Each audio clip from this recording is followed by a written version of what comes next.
with that, I'm going to hand over to Katlego. As I said, I am looking forward to this. So often, you and I, as people, like to console our friends and our family and even ourselves with the common line of, it's the thought that counts. But if we put our niceness to the side, is it really the thought that counts? I mean, if Brian calls and says, is everything fine? It's the thought that counts. Not really. Is it fine? Alrighty. So if Brian calls the boss and says, hello boss, you know what? I'm sorry, I meant to come to the office this morning, but I just couldn't, but I'm sorry. Do you think the boss will say, it's fine, Brian, it's a thought that counts? Absolutely not, right?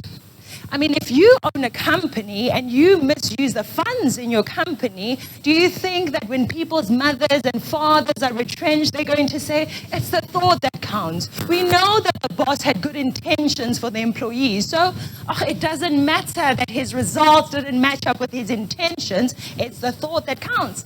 Absolutely not.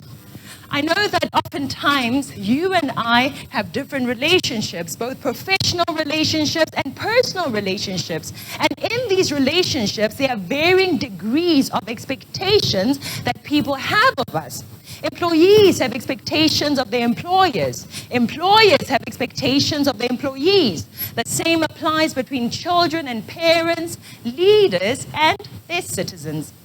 As human beings, we very much like to be polite in how we do things. We like to say, oh, it's okay, we know you didn't mean it. We say that in front of each other, but behind closed doors, you better know that people will judge you based on your results and not based on your intentions.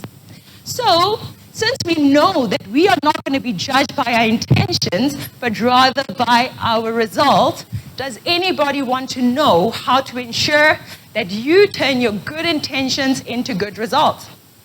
Please raise your hand if you want to know how to turn your good intentions into good results, because I would love to show you. But before I do, please allow me to introduce myself. I'm Katlego Moagi, host of Citizen Concerned. It is a YouTube channel that speaks about political, culture, social and economic issues without any fear and without any favor. It is a platform where facts are discussed with the aim of challenging the common and very deceptive ideas and narratives that politicians, the media, and many influential figures usually give us. It is my great intention and desire to let every South African know that it is up to you. It is my hope on a daily basis to share some of the tools that we need in order to make informed decisions for ourselves, our loved ones, and even our nation as a whole, regardless of our socio-economic backgrounds. If you pay attention today, by the end of our time together, you will know and understand that your results are way more important than your intentions. You will know how to ensure that your good intentions are turned into good results. And at the end, you will know what the M.PAGE acronym actually stands for. Without wasting any time, let's start with the first item that we need in order to ensure that we transform our good intentions into good results, and that is mindset. I know that it is a cliche, but because it's true, I'm going to say it again. Whether you believe you can or you can't, you are right. Should I maybe change the mic? Is it fine? All this, is it fine? Okay. So, thank you. As I said, whether you believe you can or you can't, you are right. It is up to you to choose which type of mindset you embrace on a daily basis, right? Most of us know that many politicians, many celebrities, and even our friends love to give us the crutch of, oh, it's not your fault. You know, the life that you are having right now, it's because of your background. It's because you didn't study. It's because you were unemployed for so long. They give us a list of excuses that we can use as crutches, and we feel good, right, when people say, you know what, if anybody lived the life that you lived and achieved just a fraction of what you have achieved, they would be excellent. We feel good after hearing that. But we would be better off if we had associations that told us, do you know what? There are people who had it worse than you did, and they've achieved way more than you ever did. Right? This is Maponya Mall. We know Richard Maponya, who died as Dr. Richard Maponya, to be a man who built Maponya Mall, a mall in Soweto. A lot of people admire him. They look at him as this rich, privileged man. But many people do not know that it took him 27 years to build that mall. Not because he didn't want to, but because he faced a lot of resistance from the government and many other areas. When he was interviewed about it, he said, I have been fighting and fighting. But I said to myself, as long as they do not put a bullet to my forehead, I will not stop. And every single one of us need to walk with this type of mindset. Whatever you want to achieve as franchisees and whatever role you're playing, you need to walk with the mindset that I will fight, and I will not stop. Richard Maponya is a man who was born in 1920, and he lived throughout the thick of the apartheid era. But he ended up being a successful businessman, more successful than the race many white people who were not oppressed by apartheid. When he was 24 years old, he came from Limpopo to Johannesburg CBD, and he found a job as a merchandiser in a general store.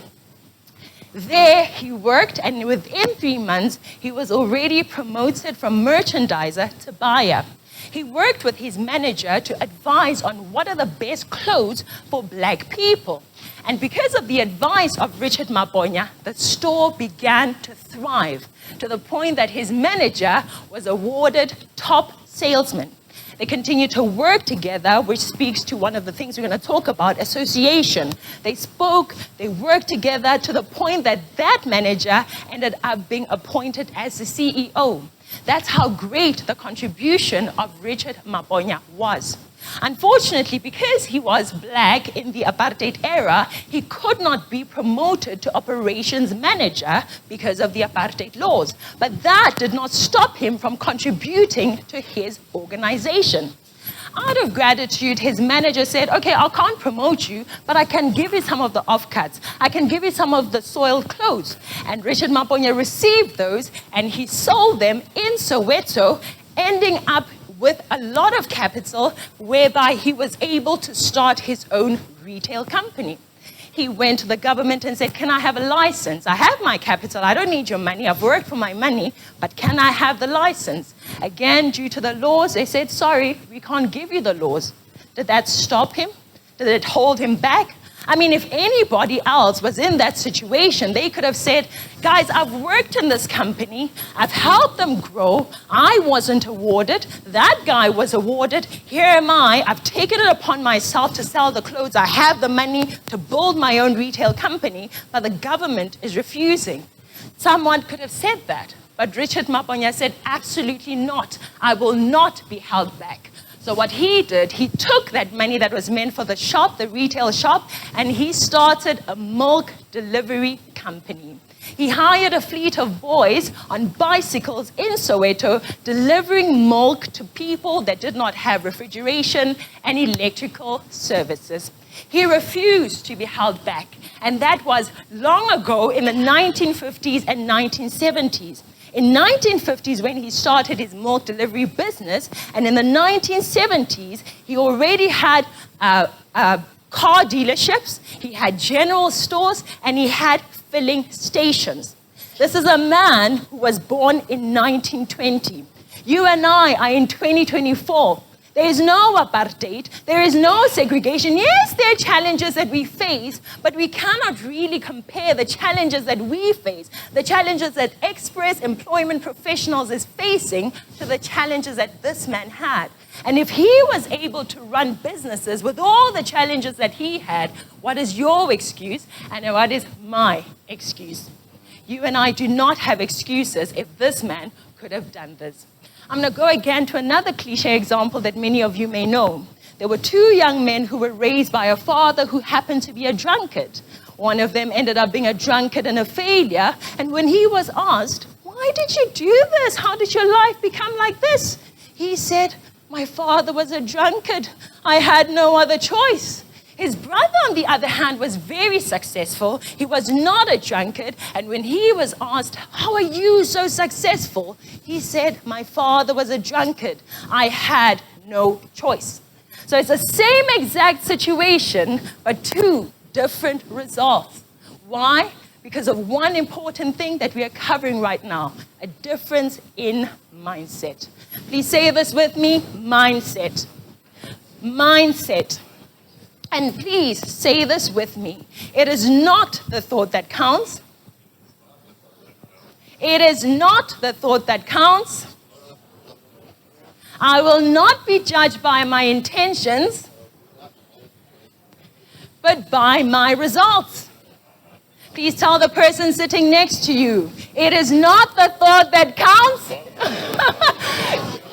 You will not be judged by your intentions. Okay, you went on before me. Thank you very much. Again, our acronym for the day is M.PAGE. We've started off with M, which stands for mindset, and we are now moving on to P, which stands for priority.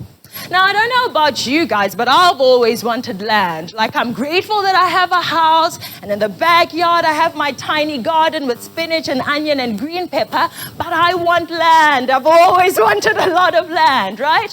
Where I can have a nice house, where my mother can stay there. We have fruits, vegetables, and even animals. But I always thought to myself, it's a far-fetched idea. Land is way too expensive. I can't do it, especially with my tiny salary, until I met a couple at my son's school who happened to live on a plot of land. We visited them with my husband, and when we got there, we were impressed to say, actually, there are people just like us who are living like this. And we were like, where did you get the money? How much did you get from the government and other sources? And they were like, we got nothing from the government. This is all us. We were like, for real? You got nothing from anyone? They were like, yes, this is our money that bought us this land and all the crops and the pigs and the chickens that we have.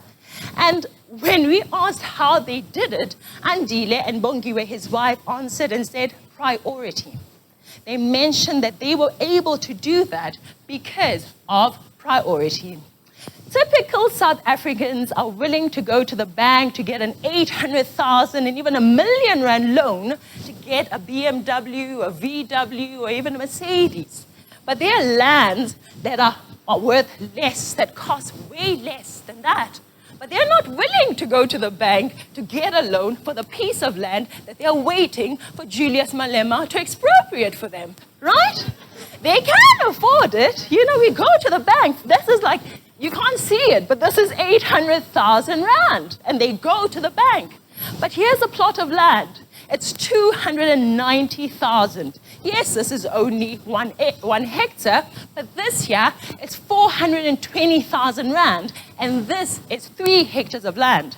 When we visited Andile and went around seeing his friends and what everybody's doing, we met a couple that was selling spinach on a weekly basis, making 7,000 rand per week, just from 2 hectares of land.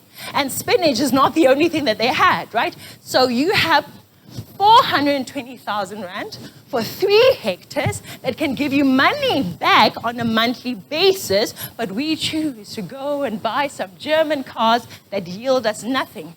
I did an example here of a Mercedes-Benz. These are 2 people who choose to say, it's either I'm going to pay the bank 15,000 rand a month and get nothing in return, or I buy the land, 4 hectares of land, pay the bank 8,000 rand and get back 21,000. And that 21,000 is me being conservative because 7,000 times 4 is actually 28. But this speaks to what? It speaks to our priorities. It speaks to what we prioritize as people. And obviously, every single person has a right to prioritize whatever they want. You can prioritize owning and driving a German car over owning land in South Africa. It is your right. However, you do not have the right to blame anyone for the consequences of your priority. You have the right to prioritize whatever you want to prioritize, but you do not have the right to blame anybody for the result of your priorities. Again, the theme here is about turning our good intentions into good results. A lot of people say that they want to give wealth and a lot to their children and grandchildren when they die, yet their priorities don't actually show that that is the intention and the result they seek to do. We all love our children, we all love our grandchildren, but the results that we're going to give them is not dependent necessarily on our intentions, but on what we prioritize. For example, you can choose to say, I'm going to use my money, get a high bond in a cramped up area, in a tiny complex, while somebody else, well, what is that going to result in firstly? It's going to result in you paying a high bond, high levies, high rates, and nothing in return. Or instead, you could use the same amount of money, pay the same bond to a piece of land, no levies, lower rates, and then get a return on a monthly basis. Your intentions need to be lined up with your results. Because when it is all said and done, and you seeing other people handing land and valuable things to their children and grandchildren, you cannot have an excuse of, my children, you know, I meant to give you what is good. I meant to give you land that you see your friends and colleagues getting. That is not going to fit. Yes, you'll be too old and they'll be too polite to actually tell you that mommy or daddy, grandfather, grandmother, you failed us. They'll be too polite to actually say it. But I'm telling you now that it is not the thought that counts. They will judge you not on your intentions, but rather on your results. I know that a lot of people are looking at this whole thing, all the examples I'm giving about big plots of land and BMWs and Mercedeses, and it's like, oh, my mind doesn't even think that far. So I have an example here of two young girls who started off way lower than many people have. This is Bongiwe and Ngobile. They are only 27 and 22. They were unemployed, receiving the 350 SASSA grant. Unlike many people who choose to use their SASSA grants to maybe do their hair, their nails, go for a job, buy a new dress, they chose to save their 350s until there were enough to buy chickens and chicken feed, and these young girls started a farm that is now yielding a whole lot of profit for them right from the back of their home.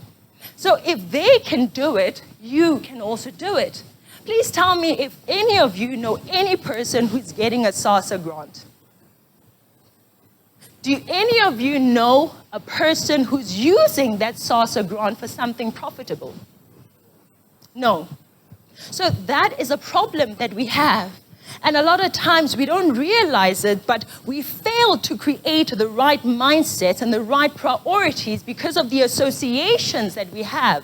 A lot of times we do not associate with people that have long-term plans for profitability, but rather they just see that I should just eat now. And that speaks to the next thing on our theme.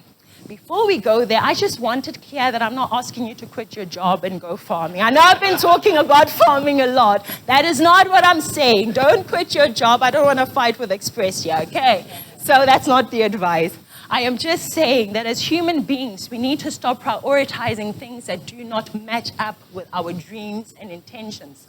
There's nothing wrong with going on holiday, but if you cannot afford it, stop prioritizing that until you can afford it. There's nothing wrong with an iPhone, but it doesn't make sense for you to pay 42,000 Rand for a phone when there are other things that you could be doing with that money. There's nothing wrong with going partying, but what if you use that night to actually study something, to learn something, to read a book? You need to change your priorities, ladies and gentlemen. I'm encouraging you not to change your life just for the sake of changing it, but rather ensure that you're learning something to ensure that your intentions actually match up with your results. Is everybody with me? We're going to December, just in 2 days. And you know what many people's priorities is right now? Take a guess. Christmas. Christmas is a priority in many people's lives at this day and time. Christmas shopping is a priority that people have. A lot of people are going to be getting bonuses, and their priority is how am I going to use that bonus? But I'm asking you that when other people are making such priorities in their lives, going shopping and everything, change your priorities. Now is the best time when you can be using or making money. People are ready to use their money. Now is the best time for you to make the money. A lot of times around Christmas season, people slow down. You know, they're like, oh, the year is over. It's time for me to rest. It's time for me to take a break. But if we watch endurance sports, we know that towards the finishing line is not the time to slow down. It's a time to speed up. It's time to put in more effort. It's December now. You may be tired, but it's not about how you start the race. It's about how you finish the race. It's not about how you started the year as Express, but it's about how you're going to finish the race. Some of your competitors are sleeping. It's time to now finish the race strong, because how you finish that race, how you approach the finish line will make the decision or the difference as to are you going to be the loser or the winner of the race. Are we all together still? January is coming. A lot of people have termed January as January. Do we all know about January? Because people are worrying about their bank accounts. People are worrying about how much money is there, how much food is there, what do I have? But if you make the right decisions now in December, prioritize making money instead of spending money, January will be a beautiful month for you as an individual and for Express, right? A lot of people are going to come back crying, eating cabbage the whole month, but if you make the right decision, you'll be eating what they were eating in December because you did what they failed to do in December. They chose to rest before time, and you chose to prioritize work and what will lead to your success. Back to the story of the SASSA grant. As we mentioned, in terms of our association, we have a lot of people that gets it, but not a lot of people who are making right decisions with the SASSA grant. And that leads us to our third point on our M.PAGE, and that is association. So often, we associate with different people, but we don't pay attention to how they affect our mindsets and our priorities. We make a long list of excuses of, I am not making it because of where I come from, because of the economy, because of my ex, or because of whatever. There's a long list of excuses for why we are not making it. But have we ever made a list of the quality of associations that we have in our lives? Have you ever taken the time to actually check what you are getting or not getting from the people that you associate with? Have you taken the time to say, how is my mindset affected by my associations? Are they encouraging me to prioritize things that are profitable or not? If you think that association is not important, please consider China and Singapore. In the 20th century, a lot of things were changing. Some countries were coming out of colonialism, some were moving from capitalism to communism, and China was one of those countries that chose communism in that period. As a result of their choice to pursue communism, they chose associations that lined up with that communism. China associated very closely with the USSR, that is the Soviet Union or Russia. And because of that, their decisions were followed by the influence of their associations. In the meantime, we had Singapore's Lee Kuan Yew, who chose to rather associate with Britain and America, countries that chose free market economy. And the results certainly spoke. This gentleman, Lee Kuan Yew, actually said, I don't like or trust America, but I'm going to associate with them because of the benefit that they are going to give to my country. And I am encouraging you to learn from these people. Like Lee Kuan Yew, don't associate with people simply because you like them, because they're more like you, because they're the same race as you, but associate with people because of what they will mean to express employment, because of what they will mean for you as a role player in Express and even in your individual life. Lee Kuan Yew's decision to associate with people like Soviet Union ended up leading to terrible decisions for his citizens. He was a leader who sought to bring what he called the great leap forward for the nation of China. But just because he intended to do that doesn't mean it resulted that way. Because as we know, it is not the thought that counts, because you will not be judged by your intentions, but by your results. He had beautiful intentions for his nation, but unfortunately, because of his association, he failed to meet those dreams. He said this: communists must always go into the whys and wherefores of anything, use their own heads and carefully think over whether or not it corresponds to reality and is really well-founded. On no account should they follow blindly and encourage slavishness. Isn't that a beautiful quote? Doesn't it make sense?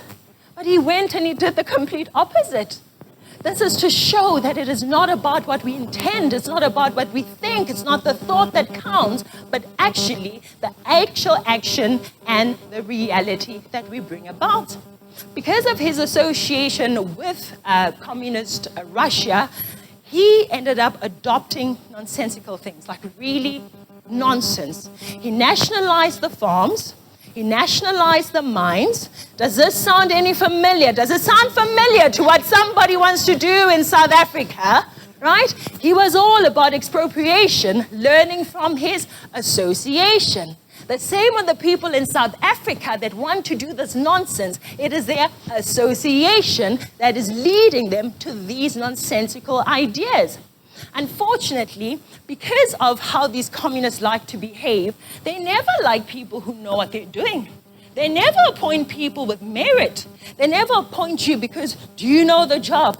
Okay, do the job for us. They appoint you because, are you one of my closest comrades? Do you know the slogans? Do you sing the right songs? Are you singing the loudest when we are at the rallies? That's how they appoint. And this gentleman here is one of the appointments that were made first by communist Russia, and his influence went to China. His name is Leonsky, Shofin Leonsky. When other people knew what farming was about, he chose to do the exact opposite. When people know that you do not pack your cabbage and your spinach and everything together, the crops need space in order to not steal nutrients from each other, he was like, no, if they're in the same family, it's okay, let's pack them up together. This is the guy that Joseph Stalin put as the leader of the Department of Agriculture, and the result of that was famine in the nation of Russia. Mind you, Russia is very blessed with natural resources and fertile land, but it's not about how blessed we are as a nation. It's not about how privileged you are as an individual or family. It's about what type of people do you associate with, because they can come into a very blessed life that you have and mess up everything. The children of Russia died because of famine, because of starvation in a land that is flowing with milk and honey, really. So again, you need to know how important your associations actually are. Who do you associate with at work? Who do you associate with at home? What are the results of those associations? Even online, these days we associate with people online. What are the results of those associations in your life?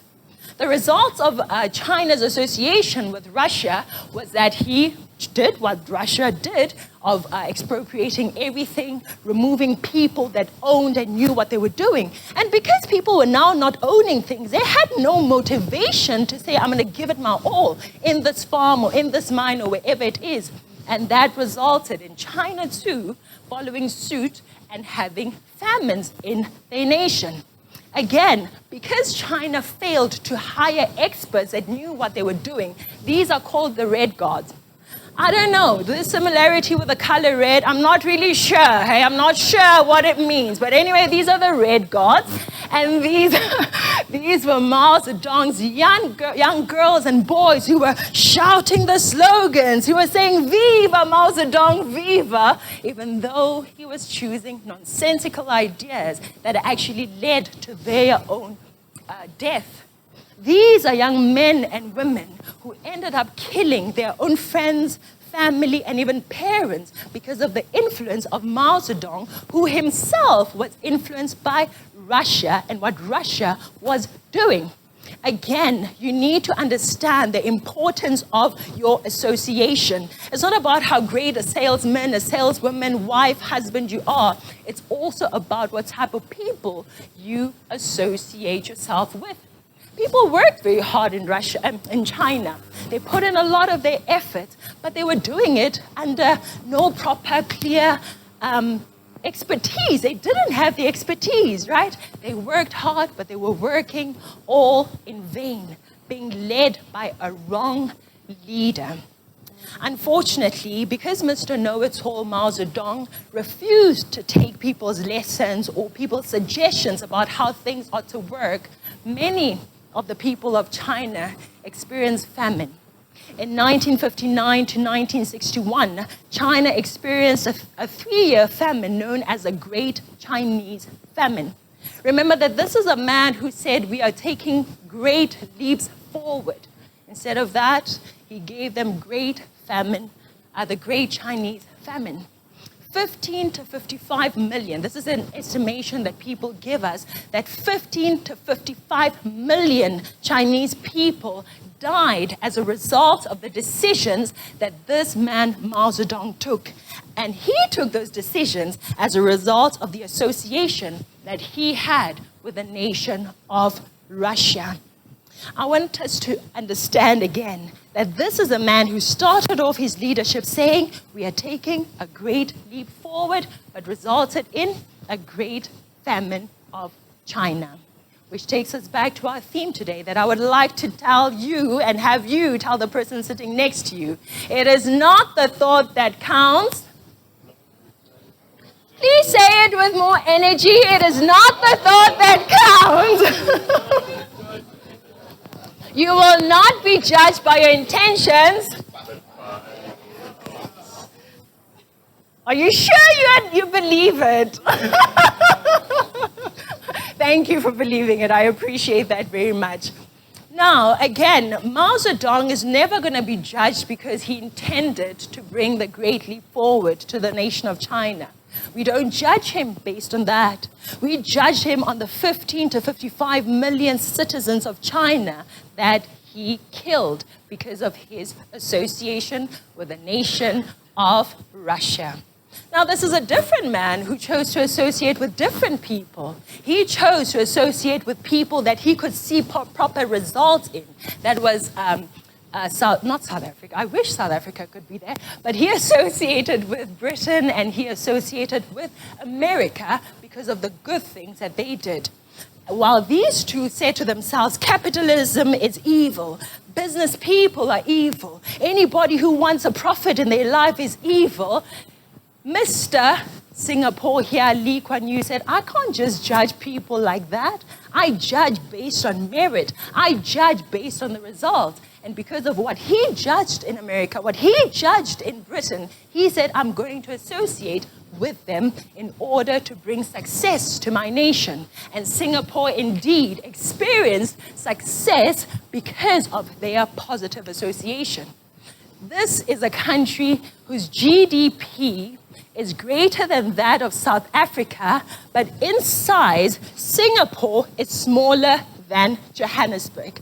Singapore can fit in Johannesburg twice, yet Singapore's GDP is greater than that of the entire nation of South Africa.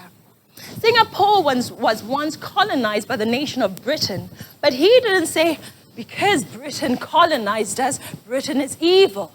Because Britain is evil and they engage in capitalism, capitalism is evil. And because they colonized us, we don't want anything to do with them. He didn't do that. Yes, you colonized us, but when I look at your country, it seems to be doing very well.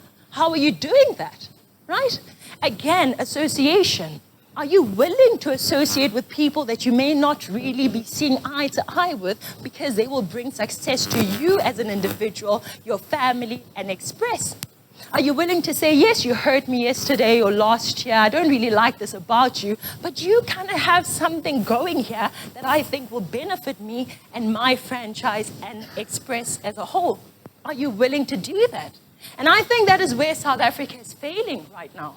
South Africa is stuck in the past to say, this nation did this to me, this race did that to us, and for that reason, even if they have positive things we can learn from them, we will not because we are stuck in the past.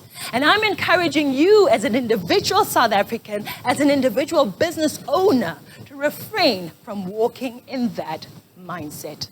This gentleman here is a good example of how you and I ought to choose our associations. We are still on M.PAGE. Do we remember what the acronyms stand for? What does M stand for? P, A. That's right. So even if, not Mao Zedong, the gentleman, what's his name? Lee Kuan Yew, associated with a good country, he knew that it doesn't just end there. But let me just conclude the association part by saying that the King Solomon, we all know King Solomon? I like what he said. He said, walk with the wise and become wise, for a companion of fools suffers harm. Walk with the wise and become wise, for a companion of fools suffers harm. If you still don't believe the importance of association, let me introduce you to the leader that came after Mao Zedong. And this is Deng Xiaoping.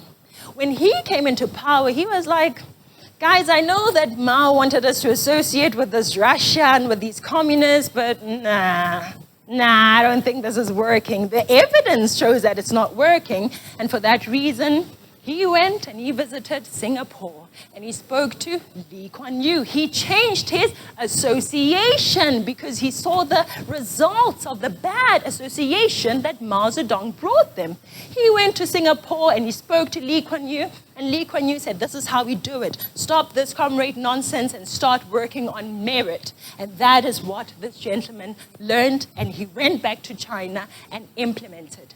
And when he did that, this is the graph indicate, is this the, yeah. Thank you. This is a graph indicating that when Mao Zedong was in charge, the GDP of China was not moving. It was pretty low. Deng Xiaoping came in with meritocracy. He came in associating with Japan, associating with Singapore, associating with Britain and the USA, and learning what they were doing. And the GDP started growing and growing and growing.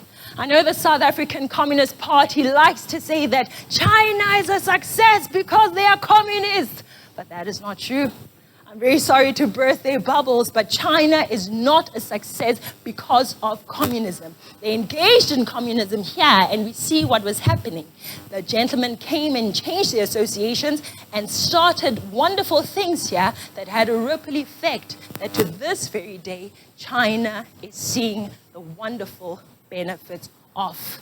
Again, this is not just me giving you a history lesson. This is me encouraging you to change your association.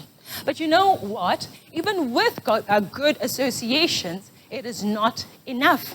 Taking us to G of our acronym, which is good old hard work.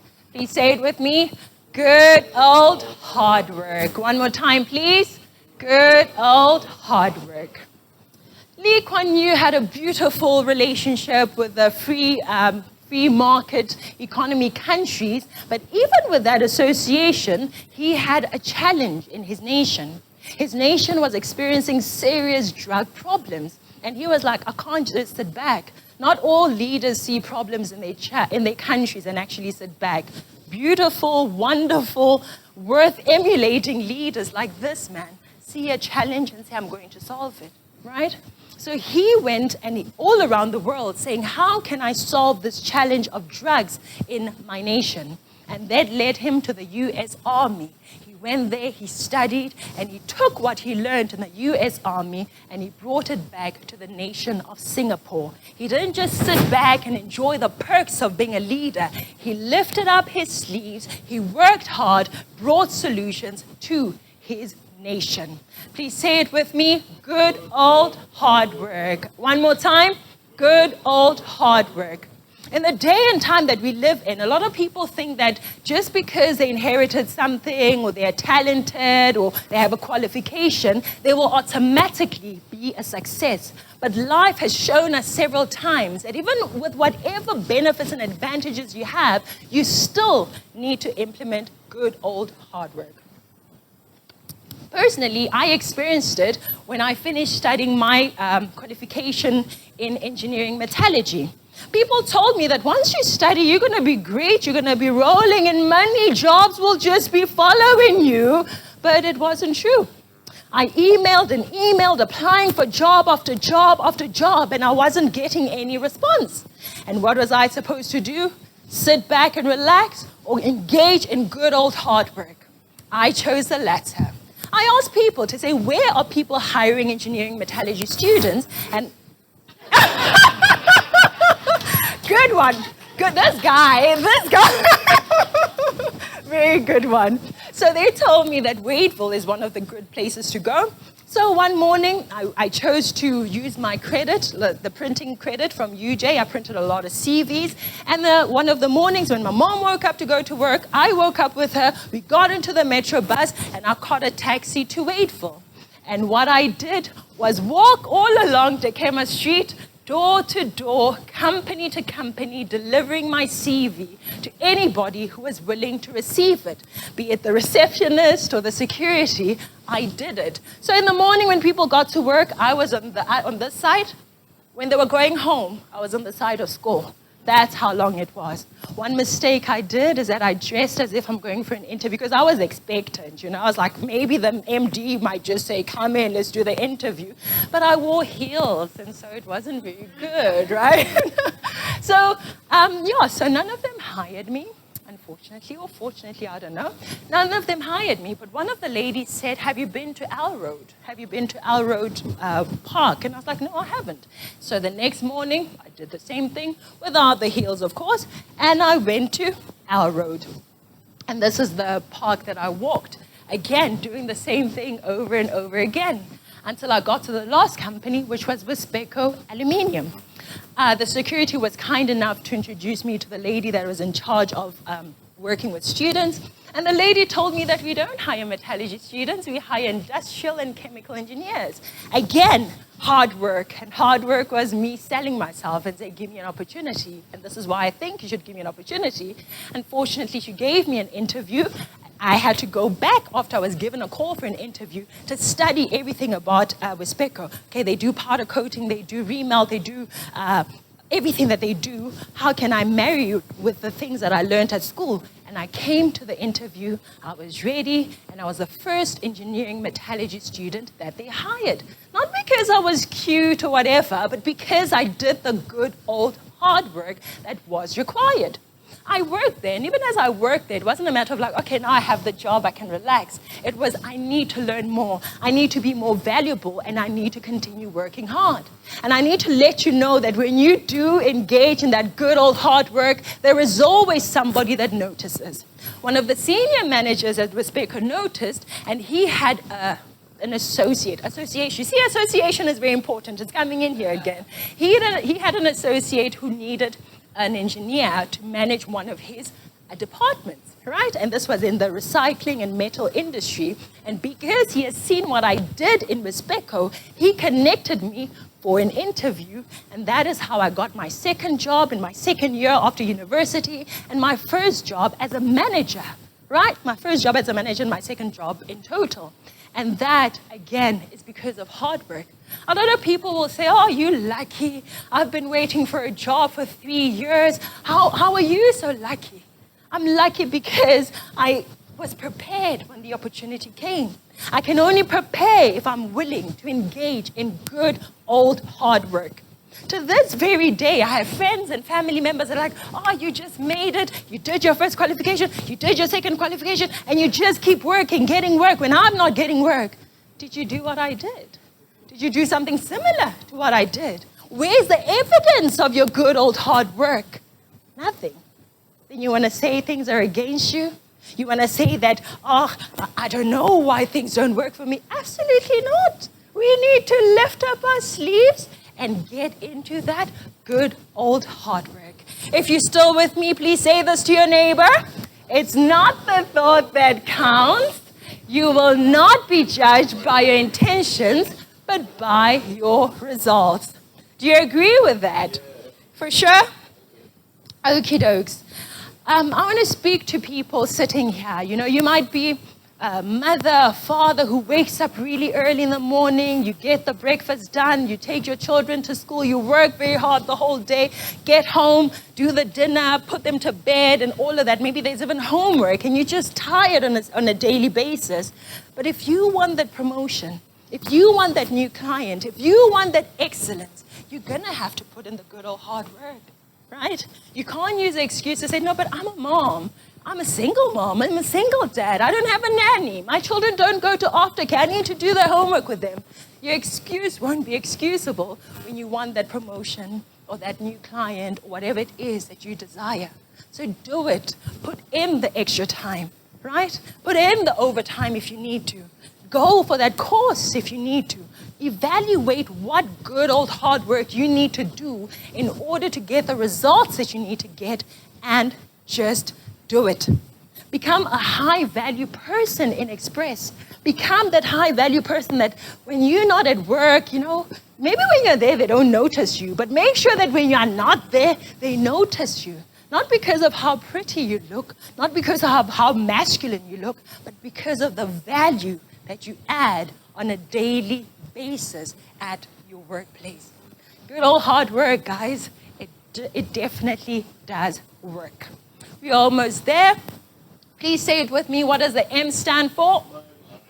The P, A, G, and now we're going to E, which stands for expertise. Expertise, expertise, expertise. Mao Zedong had the farms. China, it had the farms, it had the mines, it had all of the things that they needed, but it lacked the expertise. The people who ran these beautiful farms and mines are people who lacked the expertise. The leader himself lacked the expertise. What did he say?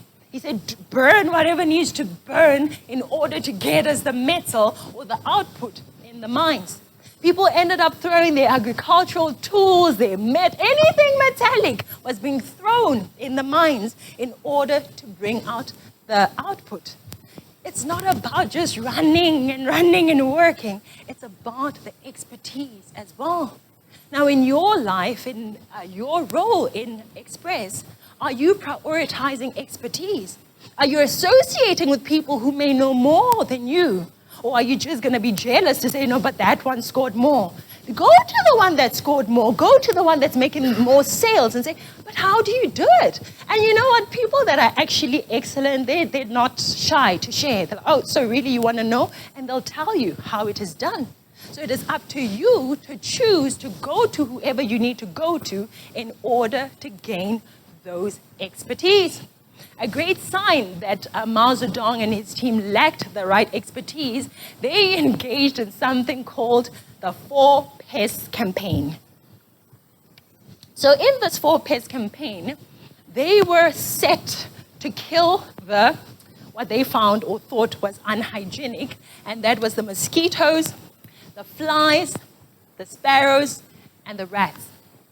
That was the mission of the 4 Pest campaign. And again, he had a good intention. He was trying to make the area more hygienic. So he brought all the boys and girls to kill the sparrows, to shoot them down, to knock off their nests, to come with pots and pans and make noise until millions of sparrows died. And to him, it was like, yeah, I've cleaned up the area, right? Wrong. Because after the sparrows died, the crops were left vulnerable. The locusts came and they consumed all the crops, leaving people without crops to eat. He stopped the campaign, but unfortunately, it was too late. Mind you, when he was engaging in these foolish campaigns, there were people there who had the expertise, but he refused to learn from them and ask them, how do you do it? The same people that he expropriated the farms from were excelling in farming. So why not have that humility to say, how did you do it? But the communists really show humility. In fact, in their dictator ways, what he did when people were challenging his nonsense was he was persecuting them. If you dared say, but Mao Zedong, that's not how we run a blast furnace, you were taken to the labor camps. If you dared say, Mao Zedong, but that's not how we work in farming, you may have been executed. And that is a sign of insecurity, right? If you can't take advice and let somebody tell you, actually, this is how best you can get a client or, whatever work you do, that is a sign of insecurity within yourself. You need to be willing to be an expert, and for you to be an expert, you need to learn from other experts. So this is when Mao Zedong, the guy who lacked expertise, was running.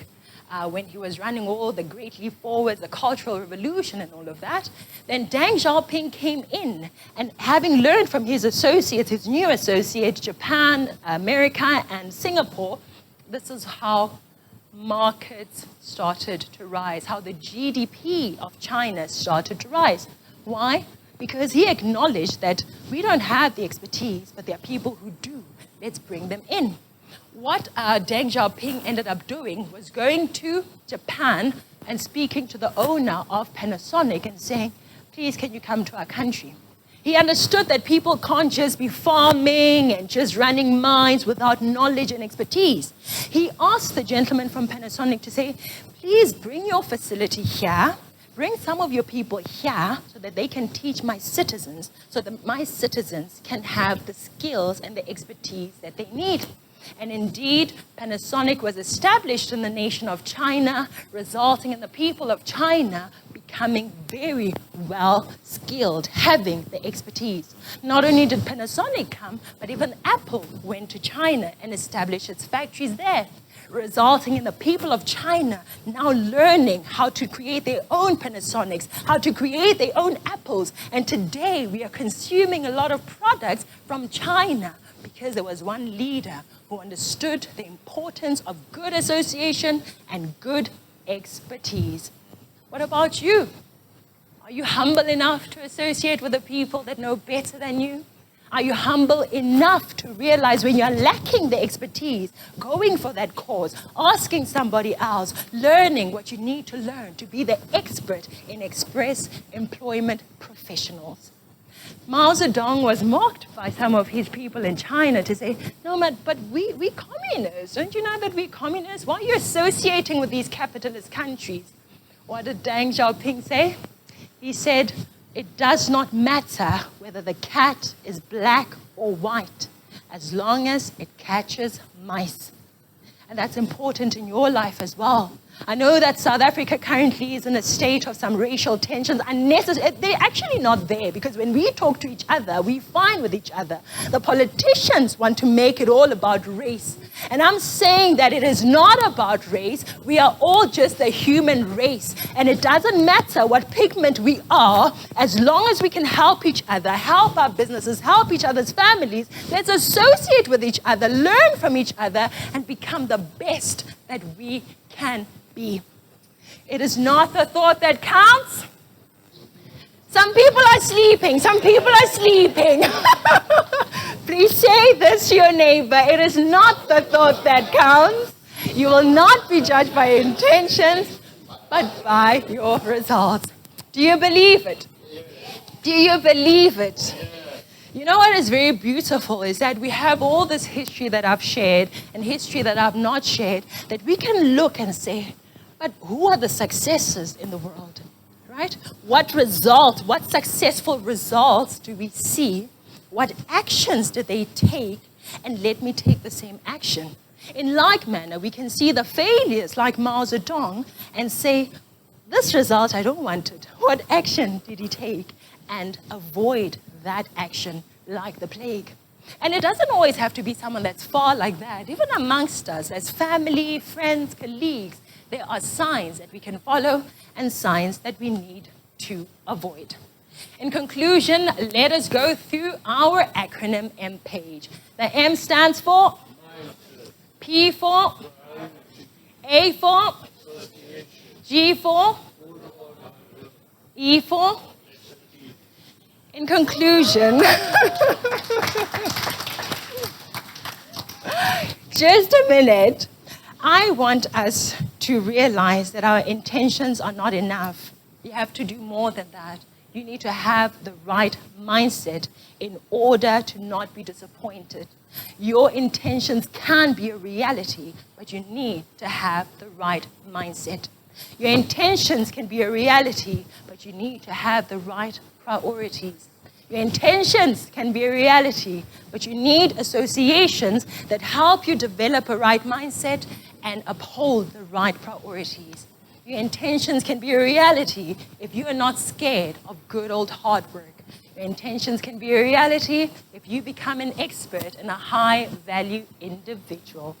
With that said, I'd like to wish you all the best in turning all of your good intentions into good results. Thank you so much.